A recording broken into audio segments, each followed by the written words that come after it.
This is a mess. Gets busier over in here, see. I keep a messy calendar. But a lot of time it just says golf, golf, golf, golf. Golf, golf, fishing, golf. But my calendar's usually full. Let me get my sunglasses on. Entertainers wear sunglasses, don't they? Yeah. Yeah? Do it look like a big star? There are two things that really give me a lot of joy and a lot of pleasure. When I work hard coming up with the material, then I walk on that stage and I deliver that material and people enjoy it and they laugh. I get a great deal of satisfaction from that personally. I get a great deal of satisfaction when people tell me that the humor really helps them and they really mean it. We're gonna do it. It won't be long now. Won't be long now. Okay, those are my stories in those boxes. I got 3 boxes full of stories to tell tonight. I was always cutting up with people in school, but when I was in school, I was a kind of a shy person, really. Hi, how are you? We're making a movie. See where we're going to be. Come on in.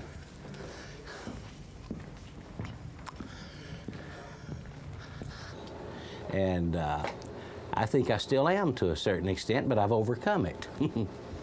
I can see the audience. I like to see the faces of the people in the audience. I really have. I mean, you know, that's why, I think it's why the stage excites me when I walk out there. Will you give a warm welcome to America's funniest professor, Dr. Carl Hurley.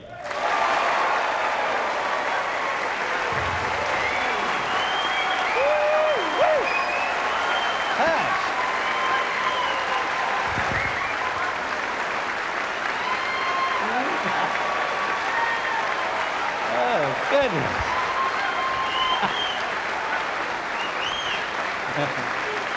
Thank you. Thank you. That's all I needed. I got to be going now. Before we start, I want to ask you something. Can you see me all right?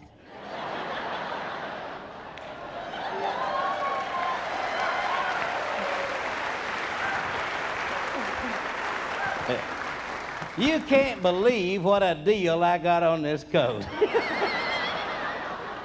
Someone told me it'd been in the store window for 2 years.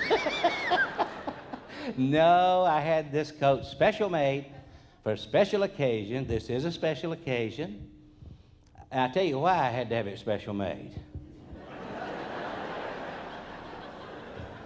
You probably already know, don't you? That wasn't the funny part. I went in to where I get my coats and I said, I would like to see a coat to fit me. And they said, boy, we would too. We would. So it is handmade and hand stitched. The only coat I got that buttons. And just before I walked out here, I heard somebody say back there, look, it's a maraschino cherry with legs. But anyway, I like it. And we're here tonight to talk a little bit about why it's so important to be happy. To keep on a smiley face. That's part of my philosophy of life. Keep laughing if you possibly can. Makes people want to be around you. It just makes you a healthier person. Overheard 2 people talking the other day. One of them said, are you happy? The other one said, yes, I am. He said, well, tell your face.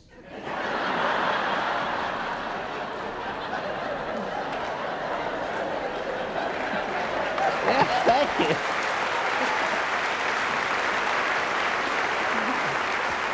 Yeah.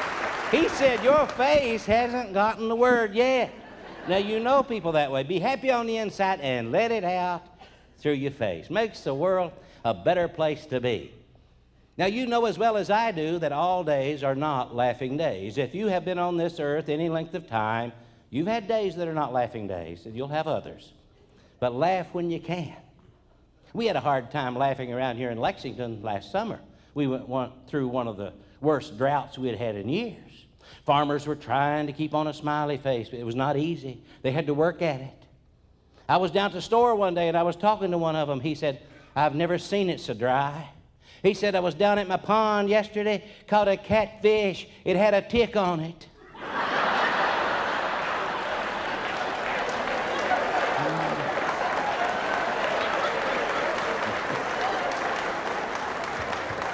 That's dry. One said it's worse than that. He said the Baptists have just been sponging people off.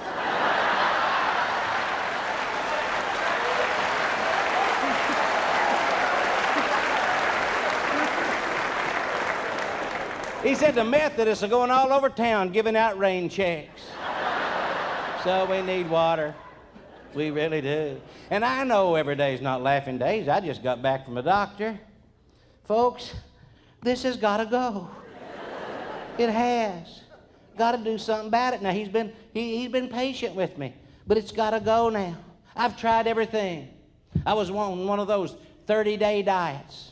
Lost 18 days. 18 days. I was on one diet where I ate nothing but garlic, onions, and Limburger cheese. I didn't lose any weight, but I looked a lot thinner from a distance.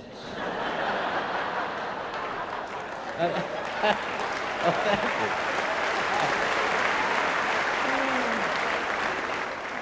you. I tell you what bothers me. Now, any medical person will tell you this is the truth, and it bothers me. Any little old thing will kill a brain cell. A fat cell, you can't stomp one of them to death.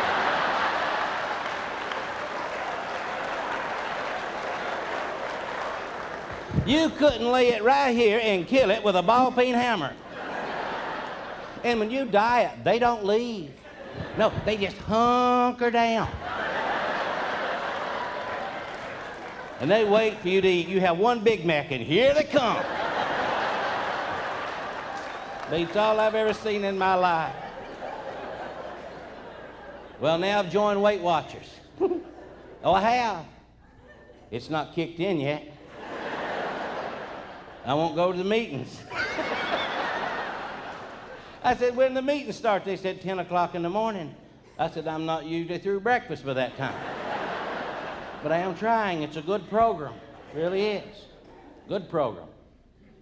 I'm on somewhere between 28 to 33 points a day. I can eat anything I want to. But everything's got a point assigned to it. When I get my 28 to 33 points, it's over. I had them by 7:30 this morning. I really did. They said it works like a bank. Now, it really does. If you don't eat all your points today, you can carry them over for tomorrow. I called it in. I begged them to loan me 100 points. They wouldn't do it. I tell you why I joined Weight Watchers, and this is the absolute truth. I went in to buy a pair of pants. And let me tell you my exact size. 44 inches around the waist. And my little legs are just 27 inches long.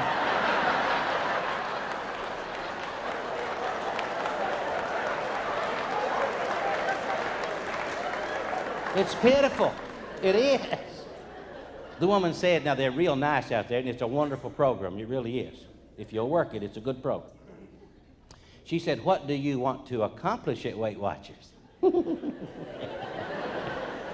I thought that was obvious. But I said, I want to get so little my hair fits. I did.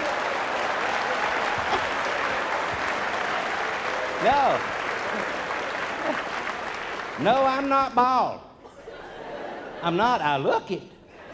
But I'm not. I tell you what happened. I've always parted my hair in the middle. My little jaws had gotten so heavy. It's just been kind of pulling down on it on both sides for years. And look what happened. I've lost a little bit and it's easing back up, just a little. So I'm struggling, got to do something. But I'm trying to see the good side of it. You know, there's a good side. It's going to be better for me when I do it. I'm trying to be like my Uncle Zach. I don't care how bad it gets. He can always see the good in anything. I went up to see him the other day. He was getting up in the years. He was sitting there on his porch. I said, Uncle Zach, how you doing? He said, well, he said, my hearing's not like it used to be. Don't hear much anymore. He said, I can barely turn my head enough because of my arthritis to see out the car window. He said, my vision is failing me somewhat. He said, I can Barely see the hood ornament on my car. But thank the Lord I can still drive.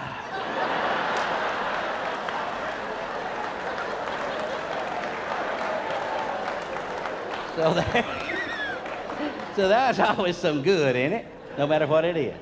So when I get up in the morning now, I know what I have to do. I know what's ahead of me. And I know this. I've got to see the humor around me or I can't achieve my objective. Oh, no. If I don't see the humor, I get depressed. And when I get depressed, I'm going to eat something. When I get depressed, a chicken won't even come in my yard. They keep one eye on the screen door. You know, the eye's on the side of their head, and they turn their head like that, you know. They'll be scratching out there, and they'll back up, see what they got.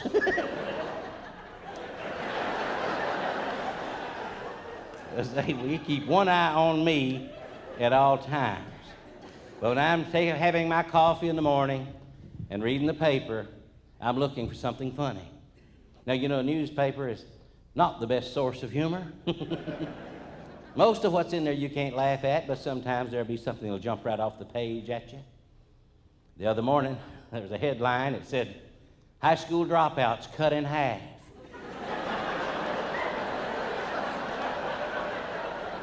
I said, "That's rough. But we've been telling them to stay in school." Yes, I think they meant the number was cut in half. That's not what it said. One time at Christmas time, it said, "When baking cookies, include your children." No.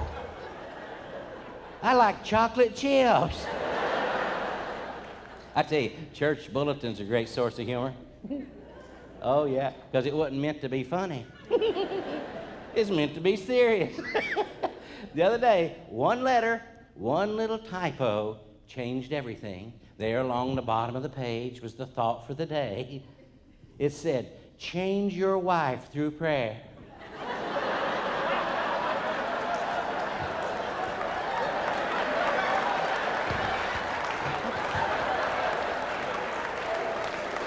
That made her mad. She didn't like that. Some people share their humor with us through bumper stickers. I love bumper stickers. When I see a bumper sticker, I gotta read it. The other day I was driving down the interstate, car passed me, he had a bumper sticker. I tore out after him. I'd get up there where I could read that. When I got to where I could read it, it said, "If you can read this, I have lost my trailer."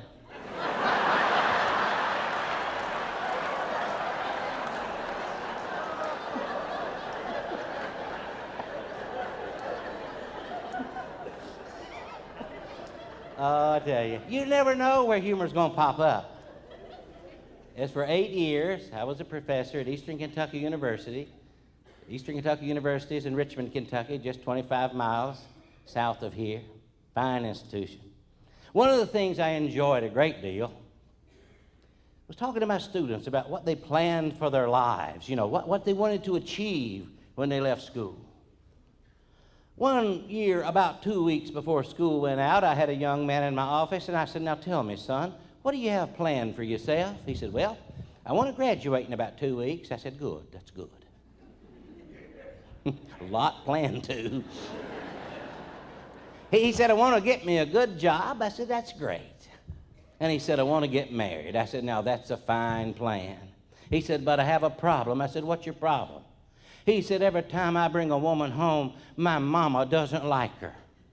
I said, "Son, you get back out there and you search, and you find you a woman as much like your mama as you can." He said, "I did, and my daddy didn't like her." So,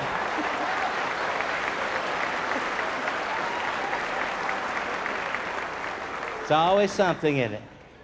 But we got to have humor. I can't imagine life on this earth without laughter. I really can't. I don't know how it would be. It would be terrible, really. It helps us so many ways. It's not just fun, but it helps us through hard places in life. It helps us adjust to change in our lives. Have you noticed that life itself is a series of changes?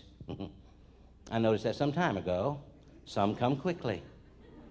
Some kind of ease up on you. Some are a little slow.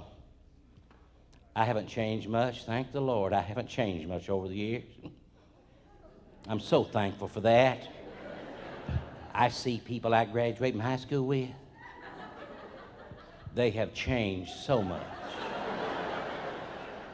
I don't say anything to them about it. It wouldn't be nice. And I know they're looking at me thinking, boy, you haven't changed much. But they don't bring it up either. Oh, I noticed that some things around me are changing. Things are farther away than they used to be. Newspaper print's a little smaller, and I'm not bothered by temptation like I used to be.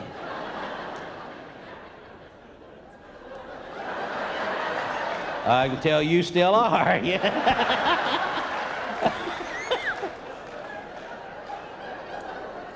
Oh, it started leaving me about 5 years ago. I can't even catch up with it. Oh, I told somebody the other day, now that I can see greener pastures, I can't get over the fence.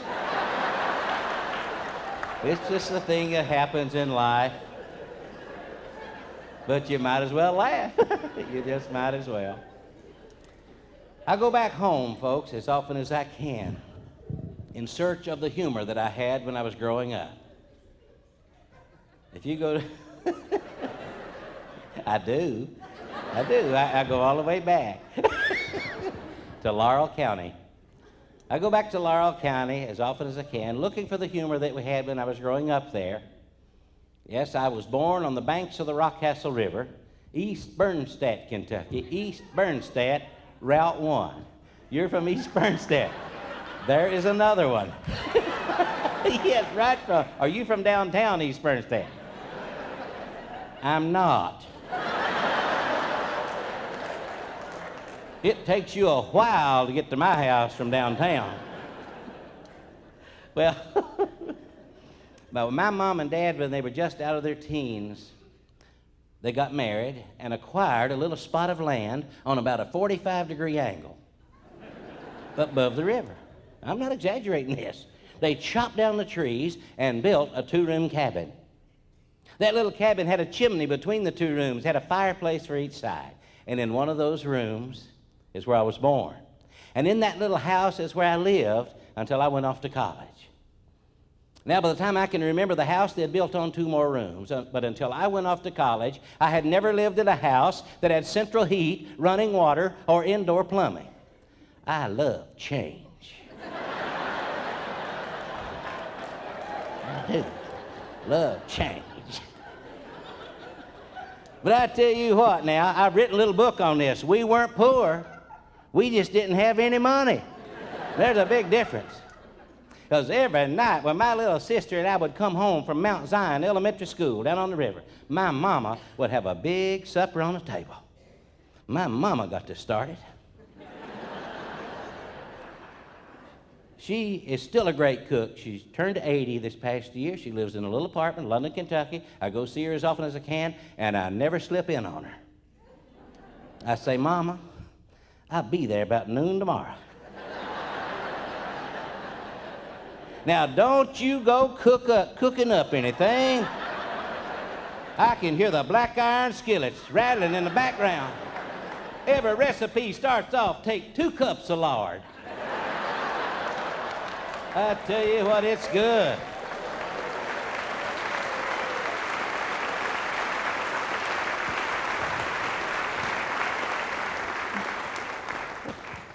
My mama's cooking to make a Baptist want to dance. I tell you, it's good. So we'd have big meals. Then we'd sit around those fireplaces at night. My grandma and grandpa, aunts, uncles, cousins, and we'd tell stories. Great form of entertainment before we had television and very little radio. So I go back there, searching for that. And I go by where we had the old country store. Oh, I wouldn't take anything in the world for the experiences I had there. It's gone now. Gone, not there anymore. But the memories are so vivid. The mornings I spend in there listening to those characters, sit around on those feed sacks, lying like a dog. And I thought they were telling the truth. They had an influence on me. One of the reasons I'm a storyteller today, and I know it is. I'd go in there just about that high. Well, I'm still about that high. They'd tell those stories. I'd be there big-eyed just like a deer in the headlights, listening. They'd tell about how poor they were when they were young. Oh, I've seen them about starved to death just telling about it. But it got worse every year. One morning I was in there and this fellow said, "I'll tell you how young I was when I got my first job." He said, "Kids today don't go to work early." He said, "Boy, we did." He said, "My mom and daddy," said, "when I was born," said, "they bought me a stroller. I made the last 3 payments on it myself."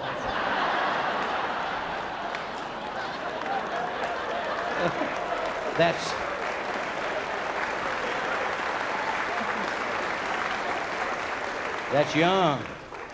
One of them said, "We were so poor." He said, "That old shack we lived in," said, "I've never seen a roof to leak like that. That was the leakingest roof I've ever seen in my life." Said, "One day, it rained all day long. I came in for lunch, it was still pouring the rain. Took me an hour and a half to eat a bowl of soup."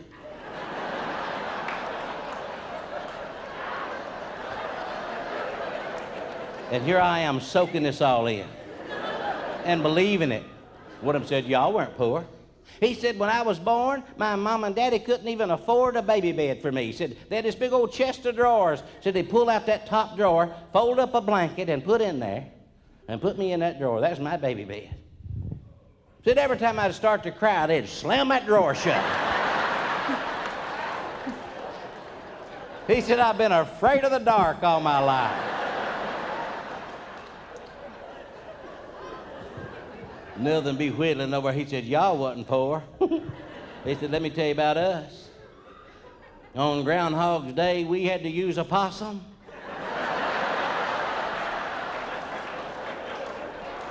Poor. So I came from humble beginnings and don't care a bit." So I do go back searching for what we had. I know that. I'm searching for that humor. I go back searching for a simpler time, a time that doesn't exist anymore. But life was just a little slower. Oh, I don't want to give up all the good stuff we got today. I don't want to give up all the stuff that technology has brought us. But I do get concerned. I think we are becoming the most technologically advanced nation in the world, and we're losing touch with each other. We got way too much email. Oh, I've got a degree in technology, but I don't know anything about it. I haven't kept up. You got to keep up. Last week, a fella tried to sell me a laptop computer. I said, "Buddy, I haven't had a lap in 20 years.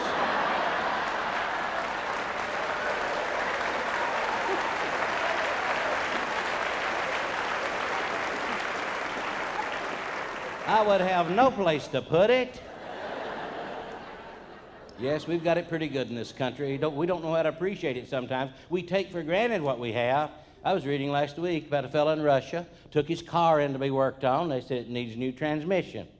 He said, "Well, put one in it." I said, "It's not that easy. We just can't get them when you want them. This is Russia. You got to wait. It's going to take a while." He said, "How long?" The fellow looked in his book there, and he said, "It'll be 5 years from next Tuesday." He said, "In the morning or the afternoon?"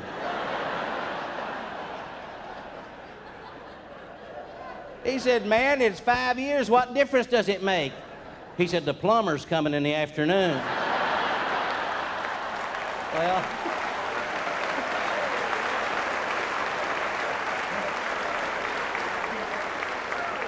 so we got it pretty good.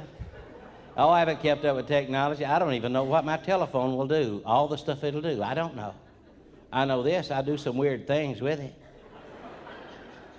I've got an answering machine on it because I just don't want to talk to everybody. I don't want to take all those calls, and then I've got call waiting so I don't miss a one of them. Now, that's weird. Boy, I tell you what.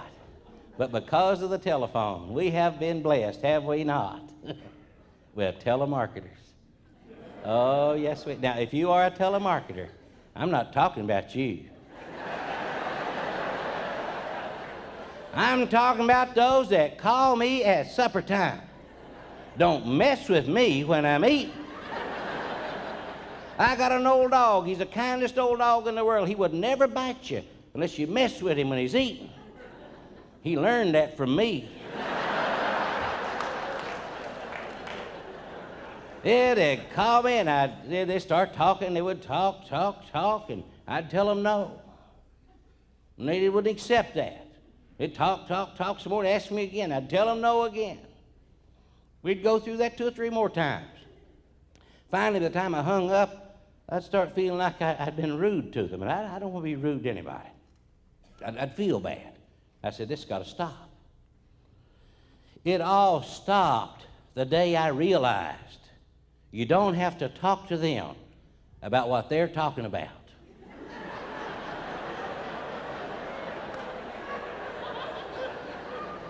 I never do. Never do. And it's great. Sometimes I talk like Forrest Gump. Sometimes I talk like a little kid. Just whichever mood I'm in. The other day, I was walking through the kitchen, phone rang. I said, hello. And she started. And she talked, and she talked, and she talked, and she talked, and she asked me the question. I said, I get to go outside tomorrow.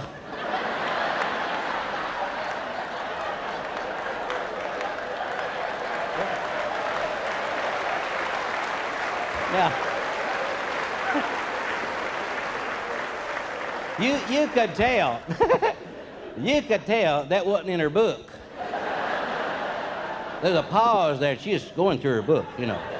Outside tomorrow. And she said, what? I said, I don't have to wear the jacket with the long sleeves. And it just went click. That was it. And I hung it up. And I said, now that was nice. That didn't bother me at all. I enjoyed it. And I hope they call back. And it wasn't 2 days, one of them did. This one I was feeling like talking like a little kid. When she finally asked me the question, I just said, you know what I got for my birthday? There was the pause. I said, I got a BB gun. She said, how old are you? I said, I'm 5 years old. She said, you don't sound 5 years old. I said, I weigh 300 pounds.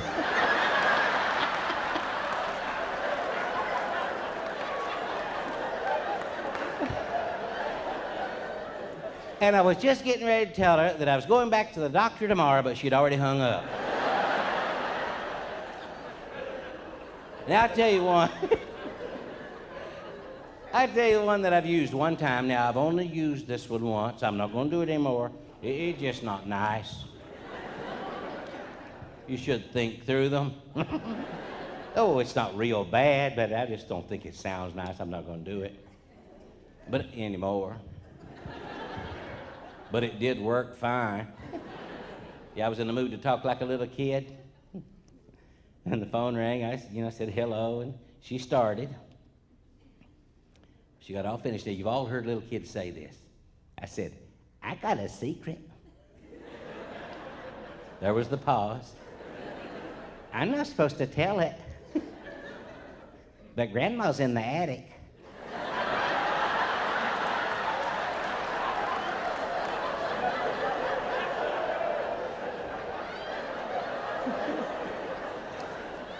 They said she fell out of the boat at the lake, and Daddy got a lot of money, but she's in the attic.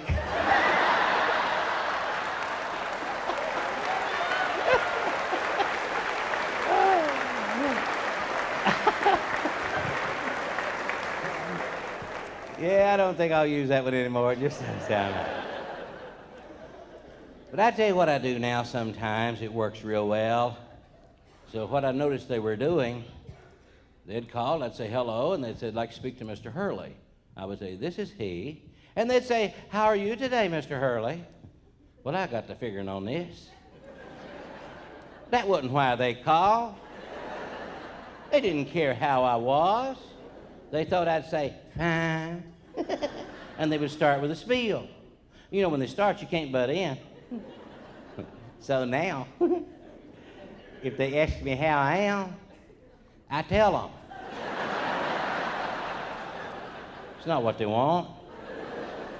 So the other day, when one said, well, how are you today? I said, oh, it's been one of those days. I just got back from a doctor, and he said I got to get back on that medicine. And I said, doctor, I don't think that medicine's doing me any good, and I don't think I'm going to get back on it. No, I don't believe I will.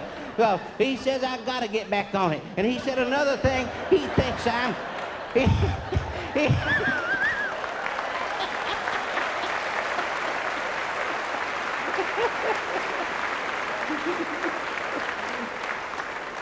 I said, he thinks I'm hooked on Valium, and I said, doctor, you can't get hooked on Valium because I ought to know I've been taking it every day of my life for 20 years. You can't get hooked on Valium. And then he said he thinks I got a multiple personality. I said, no kidding. But no, I said, doctor, if I had another personality, you think I'd be using this one? But I said, I'm so glad you called because it's good to talk to you. It has made me feel better. Bye.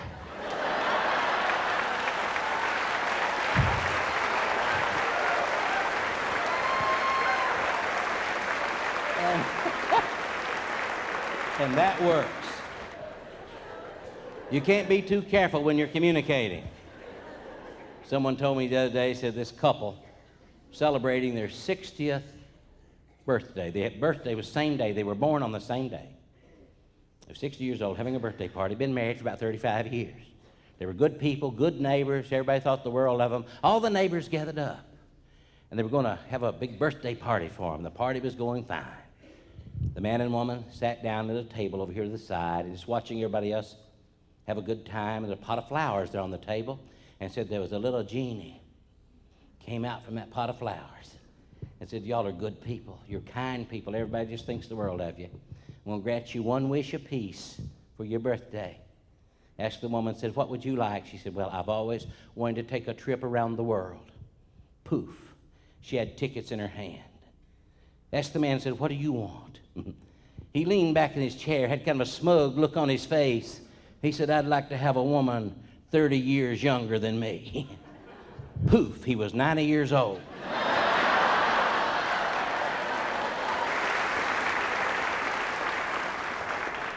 When I came in a few minutes ago, I noticed a couple of those big tour buses out there in the parking lot. I love tour buses.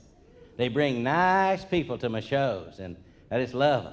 We got a little tour company up in the hills of Kentucky.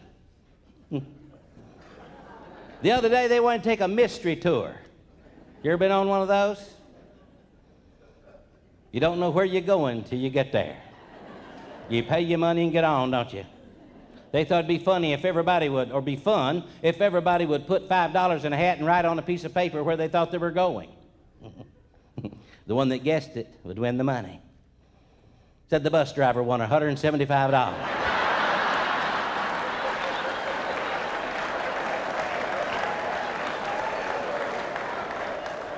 Escort said he's the luckiest thing. Said he's won it twice. Well, folks, humor does help us in many ways. We said earlier that it helps us with communications. You know, just the frame of mind you're in at times can affect the way you communicate with people. Your frame of mind can cause you to hear something that's not said, to not hear something that is said. You know that. That happened to me recently. I was out west visiting with a friend of mine. He's a big game hunter. He was showing me through his den of all these big animal heads on the wall, and I was looking up at this big tiger, and he said, yeah, that was a bad one. So that one almost got me. He said I had one shot left, and I knew if I panicked, he'd get me, but I stayed calm, and I got him. I looked up here, and here's this wild boar head, tushes that long. He said, yeah, I got 100 stitches in this leg right here from that thing, but I had my hunting knife, and it was a battle, but I got him. I was looking up here at this water buffalo head, huge thing. He said, yeah, that's the one that killed my brother. I said, oh, How did it happen? He said he was sitting right there playing dominoes and that thing fell on him.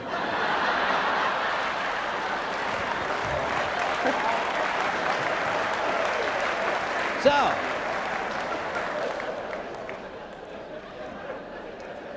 communication's a funny thing. I was driving along the other day and I saw a sign on a restaurant. It said, wanted somebody to wash dishes and 2 waitresses. Oh, I'll wash the dishes. Be about all. Well, as I travel across this great land of ours, people ask me a question just about every day. It's the same question. It's a very legitimate question. They say, where do you get your humor? Well, many of you know this. I get it from my background, from growing up in the Appalachian Mountains, the foothills of the Appalachian Mountains in eastern Kentucky. I get it from the newspaper. I get it from just living life. I get it from my friends and my neighbors. I guess if I had to put it in one big category, I would say it's what people do and what they say. We do funny things, we say funny things. We're not perfect, and I'm so glad we're not. If we were perfect, I'd be out of business. There wouldn't be any human behavior to laugh at. It would be so boring. And it's not easy in this business. I remember starting out very early, and I was struggling in this comedy business, and my landlord came to me one time. He said, you need to pay your rent on your apartment. I said, I'm going to, as soon as I can. But let me tell you something, buddy. One of these days, our name's going to be big. I'm going to really make it in this business. People will come from all over to see where I used to live. He said, if you don't pay your rent, they can start tomorrow.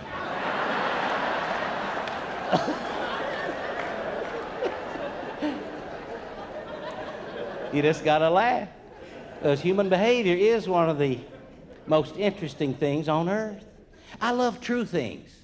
You know, you could get on this stage and do an hour show every day and never have to make up a word if you just know all the funny stuff that's been going on around you that really happened. In a town west of here in Kentucky, a few years back, a woman called information to get her boyfriend's new telephone number. He had moved, changed apartments. I kind of wonder why he didn't give her that number, but she called to get the number, and she called, and a woman answered. That bothered her. She didn't like that. She said, is John there? The woman said, he's taking a shower. She said, well, tell him his girlfriend called, and slammed the receiver down. She waited about 30 minutes to get her call back, and it never came. So she called again. This time a man answered, said, hello? She said, John? He said, yes. She said, you're not my boyfriend. He said, that's what I've been trying to explain to my wife for the last 30 minutes.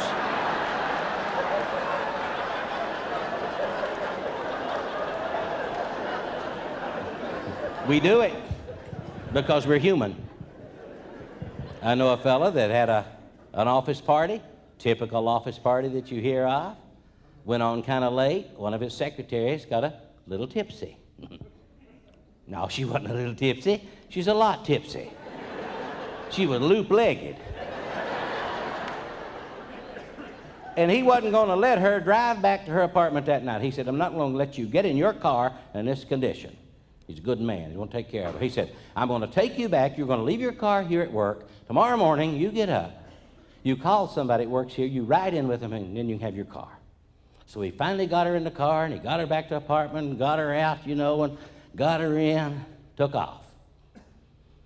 Got a little concerned because his wife is extremely jealous.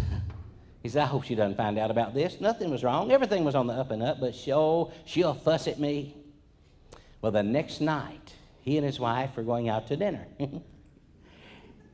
They were riding along, and she was looking over here in a cornfield or something, talking about something or other. And he looked down. And sticking out from under the edge of her seat right over here was a woman's high heel shoe. He said, have mercy.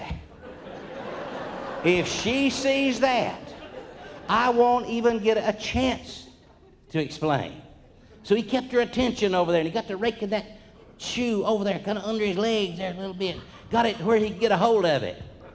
At an appropriate time, he threw it out the window.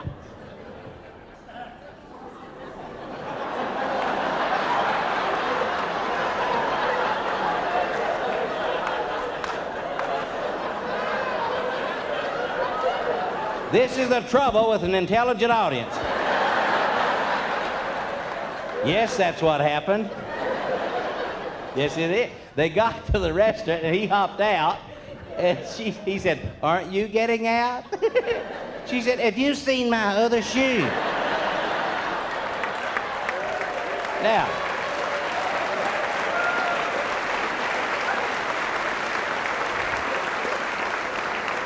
Now there is a situation where you cannot tell the truth. Because the truth sounds dumb. "Yes, I saw it and I threw it out the window." That's dumb. All men know this. You have one thing to do, and that's deny it till the day you die.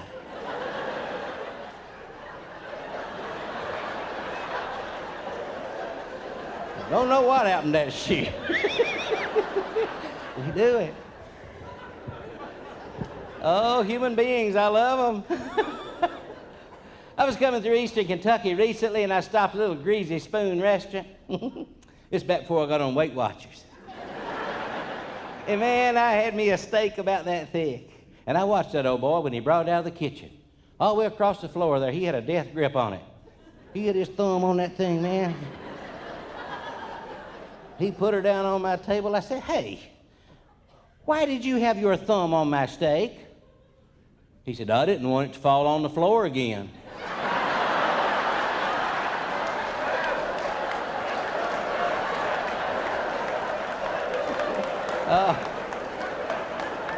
I kind of wish I hadn't asked. Oh, me. Well, we do things. Yes, we do. My wife is a kind person, sweet person, good person. I remember when we met about 38, 39 years ago, somewhere along in there, I said to myself, "This woman deserves a good husband."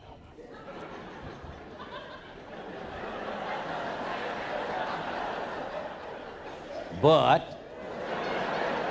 as you probably suspected, I married her before she found one. Woo, I did.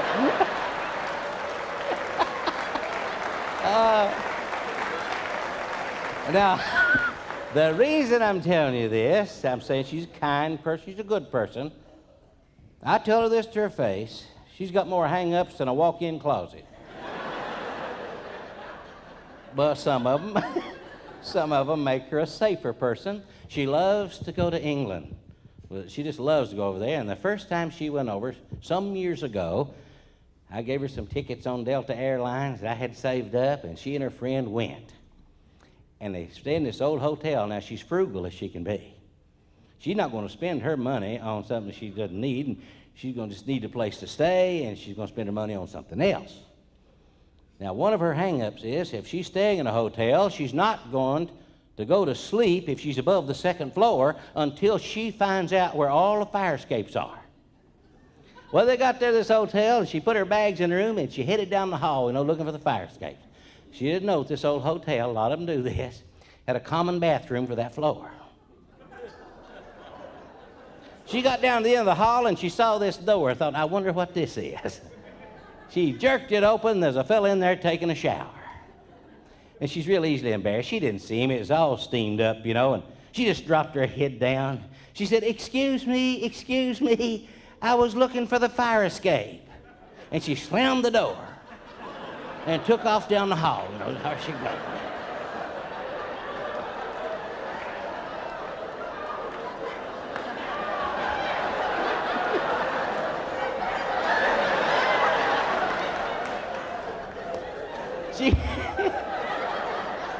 She got down to the end of the hall. She heard some footsteps behind her, and she looked around. There was this fella dripping wet. He just had a towel around him. She said, "Don't you bother me." He said, "I'm not going to bother you. Where's the fire?"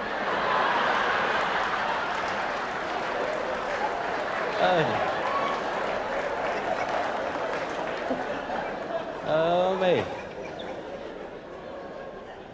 Yes. You don't have to make it up. There's two old boys from East Bernstadt, Kentucky, right where you're from. Yes. Wanted to come down here to Lexington here a while back. Now, East Bernstadt, Kentucky is 5 miles from London, Kentucky, the county seat of Laurel County. And at one time, East Bernstadt was a thriving little town. It had a great big train depot. It had a hotel. It had drugstores. It had restaurants. It had all the things little towns have. But now it's about gone. The grocery store and a crossroads and gas pumps. Two old boys up there, they wanted to come down to Lexington. I don't think they'd been out of the county. They wanted to get out, though, and spend a few days away from home, have a good time. One of them had to tell on the other one as soon as he got home. Said he couldn't keep it. They got in here to Lexington about dark and said he walking down the street, came up on this little bar and grill. One of them said, let's go in there and get a bite to eat. Now, we do talk that way. We say bite to eat, don't we? Going in there and get a bite to eat. He said, and maybe a little libation. And so they went in there, and they're kind of shy people, and they sat down at this last table over here right against the wall. They placed their order, and one of them got to looking across the room. Said it was kind of dingy in there, but the whole back wall was a mirror.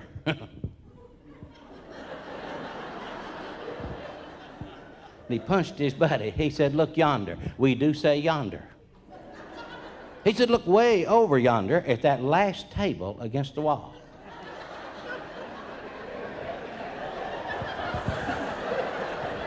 He said, there's a fellow over there that looks exactly like you. That old boy got to looking. He said, well, I'll be. He said, that other one looks exactly like you. He jumped up. He said, let's go over there and buy him a drink. He said, sit down. They're coming over here.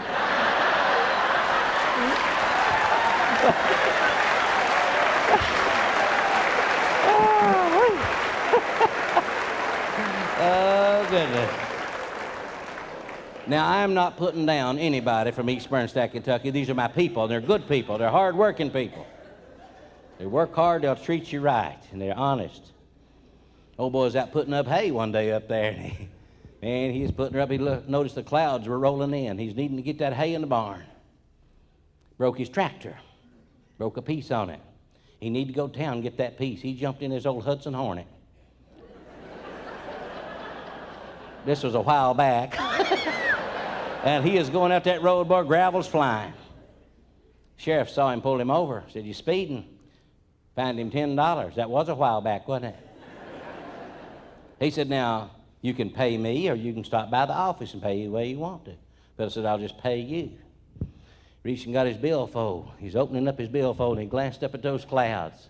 He said, here, take 20, because when I get that piece, I'm coming right back through here. And that's the way they are. They're good people. Treat you right. Well, people are funny. You know that. Children are funny. I love children. I guess that's the teacher in me, that I love the humor of children. The funny, you know, they learn a lot that they don't have to go to school to learn. One 9-year-old girl, I believe, said she'd learned something. Don't let your mama brush your hair if she's mad at your daddy.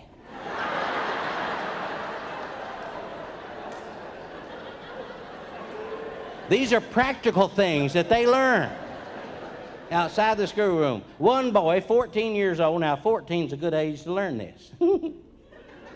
He said, if you had done something you shouldn't have done, and your daddy is getting after you, and you're making excuses, if he says, do I look stupid?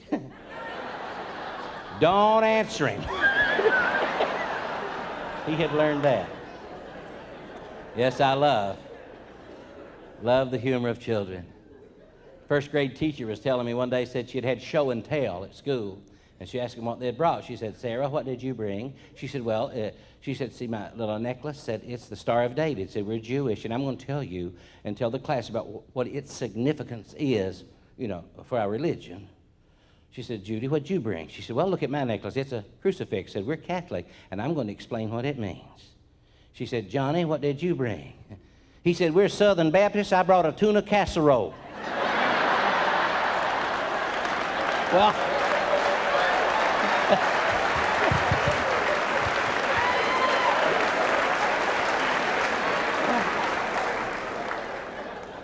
And sometimes I see young people in the audience. And I love that because I like it when they like my material, like my stories. And I always have one. When I see young people in the audience, I have one story that I tell just for them. You all can listen. But these two little snakes were talking. One of them said, "Are we poisonous?" The other one said, "I don't know. Why?" He said, "I just bit my tongue."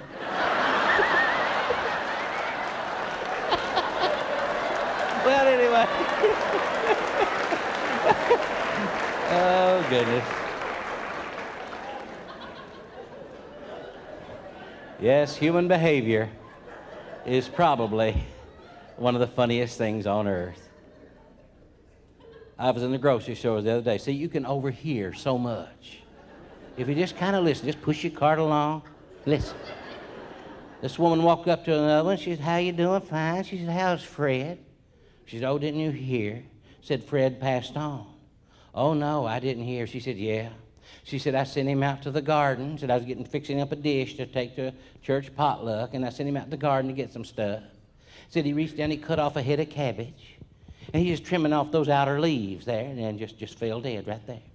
She said, "Oh, my goodness, what did you do?" She said, "Oh, I had some frozen peas."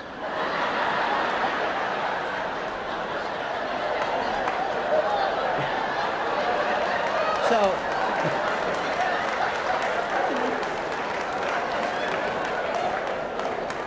you can always make do if it... But right here in Lexington, here a while back, there's a fella had a nice restaurant, but it was in a poor location.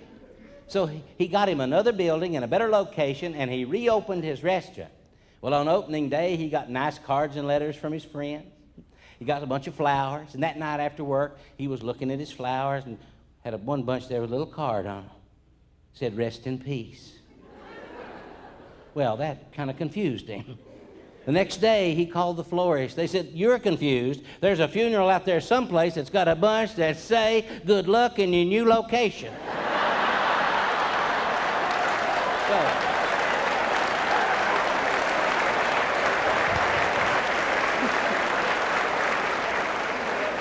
well,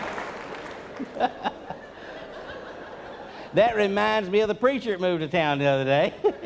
Up home, nice young man. He just moved in, riding his bicycle down the street. Okay. And he looked over here in the yard, and there was a kid over here that had a lawnmower sitting there with a for sale sign on it. He said, "Son, gonna sell your lawnmower, looks like." He said, "Yep, gonna sell my lawnmower and get me a bicycle." He said, "Well, I just moved to town and I have this bicycle, but I don't need it. I need a lawnmower." He said, "I'll trade you the bicycle for the lawnmower." He said, "Okay." And they traded. Kid jumped on his bicycle. Here he went.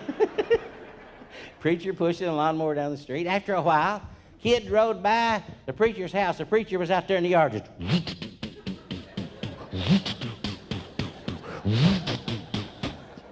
Looked up and saw the little kid just watching it. He said, "Son, this lawnmower won't start." He said, "Yeah, it will. Got to give it a good cussing."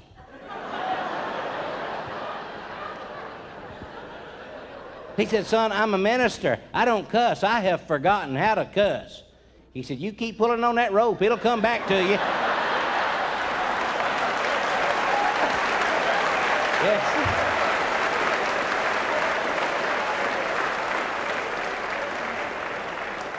And I believe it would. So I go back to those hills as often as I can now to visit with my kinfolks and the good old boys that live back there. My cousin Eldine, his wife Eula Faye. Yeah, good people. Uncle Arlo and Aunt Mavis and all that. My cousin Eldine, he's just a good old boy. He never gets to go any place. Here a while back, I thought I'd take him on a trip with me. He'd never been on an airplane and going to go up to Chicago. I thought that'd be a good trip for him. We got on that plane. He enjoyed it. We stayed in a nice hotel. He'd never done that. We got up the next morning for breakfast, and we went into the restaurant there at the hotel and had a sign outside the door. It said breakfast served from 6 a.m. to 10 a.m. Said lunch from 10 a.m. to 3 p.m. Dinner from 5:30 p.m. till 11:30. He said, I tell you what, that's not going to leave much time to see the town, is it?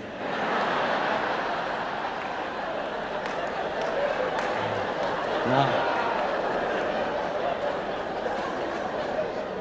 We was in one of those apartment stores late one night. We came up on the escalator, had a sign on the escalator that said, dogs must be carried on the escalator.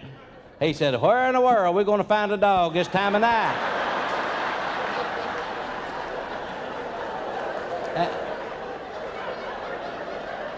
That's just the way he is.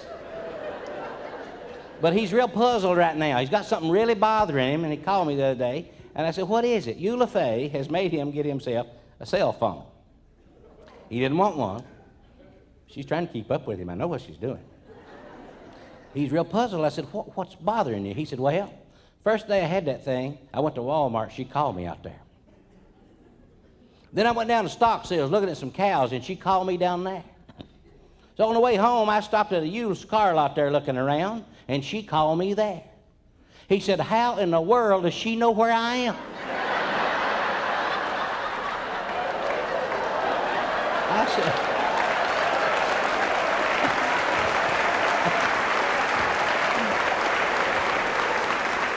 well, I said, buddy, I would just watch my step.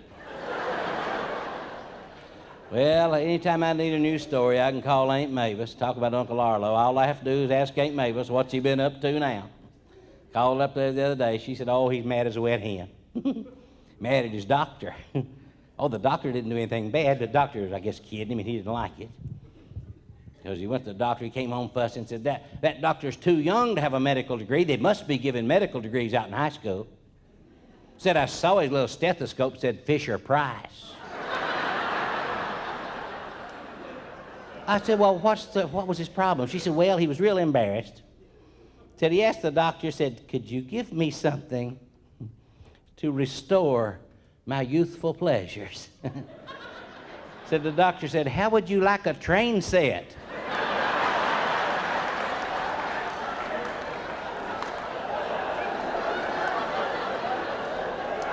And that's what made him mad. But she said he was aggravated the other day. She made him put a phone in his pickup. He said, I don't want one of those phones. Never have wanted one. Don't want to call anybody. Don't want anybody calling me. She said, now you're having trouble driving at night. You insist on driving at night. If you're going to continue to do that, you're going to put that phone in that truck.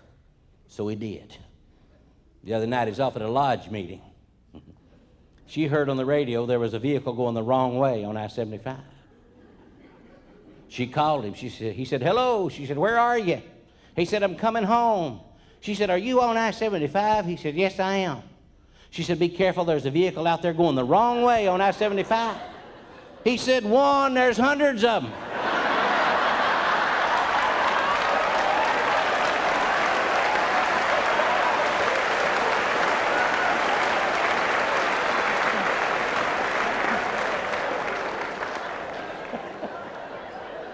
Well, these are my people. And folks, I'm going to leave you now. Got to go. But I'm going to leave you with a statement that my cousin Eldine says all the time. He says, before you criticize somebody, walk a mile in their shoes. And if you'll do that, you'll be a mile away from them. And you'll have their shoes. Thank y'all. Thank you. Oh, thank you. Thank you. Oh, thank you. Thank you. Folks, I gotta go now because I didn't milk. And that old cow's gonna be, where is he? Where is he? So I gotta go milk. I see y'all. Bye.